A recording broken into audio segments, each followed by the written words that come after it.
Guys, ito na nga guys yung kasunod namin nagawa. Yung kulay orange, yung may reflector guys. Doon ako gumagawa sa reflector. Yung ganito guys, oh. Yung nilalagay sa mga katawan. Ito oh. Ito sa J1. Yan. Pang MMD ito guys. Kasi nga, para madaling makita yung MMDA pag nasa kalsada. Kaya nilalagyan nila ng reflector. Ito na guys yung mga natapos. Yan. Sleeve to guys.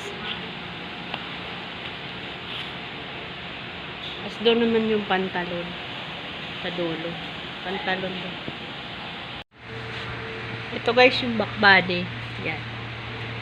Back body to guys. Pag mayari na guys, isusuot ko. So, lalagyan na ito ng sombrero guys. Yan.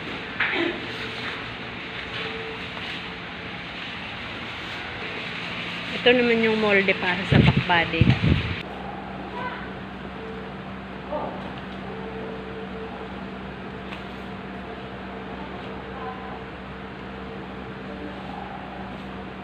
Guys, ito gawa namin guys.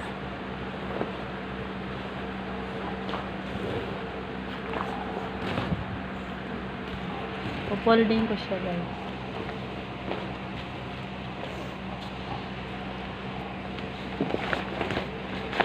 Huwag mo ako mag-folding.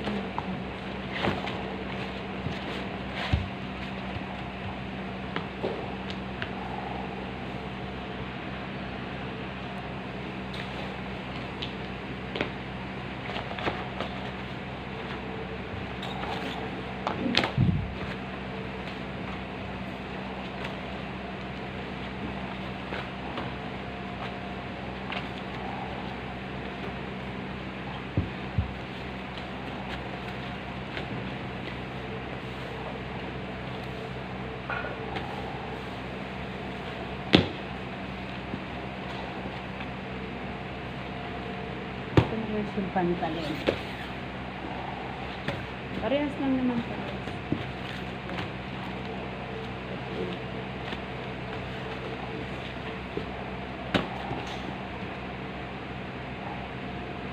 Tapos isusopot din guys.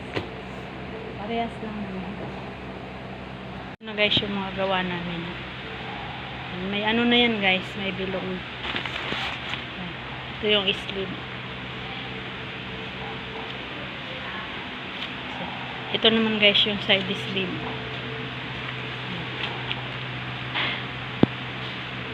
Ito naman guys yung pangkolat.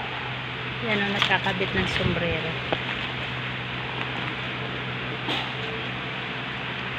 Inisindihan ko pa guys yung mga ilaw. Kasi madilim pa eh. Ito yung ano, back body.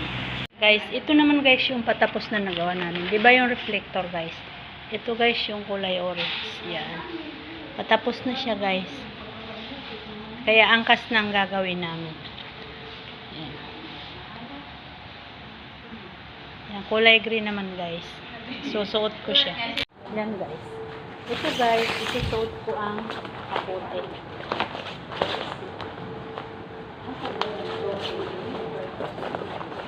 Kahapon guys, sinuot ko ay kulay orange. Ito naman guys, kulay green.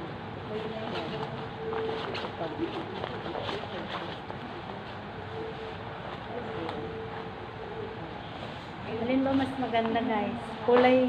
Alin mas maganda guys? Kulay green o kulay orange? Para sa akin kasi paborito ko ay kulay orange. Orange ang paborito kong kulay.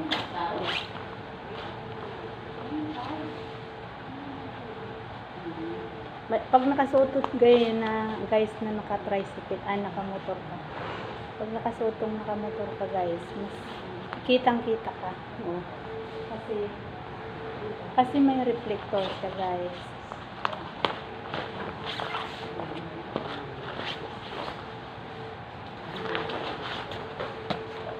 Ito po guys.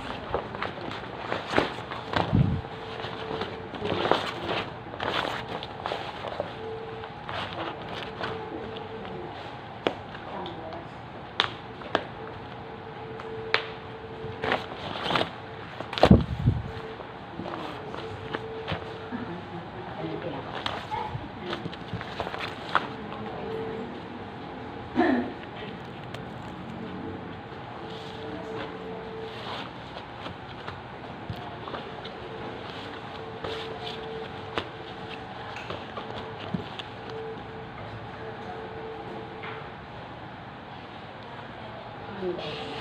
Wala pa siya guys, pantalon. Ito pa lang. Jacket pa lang siya guys.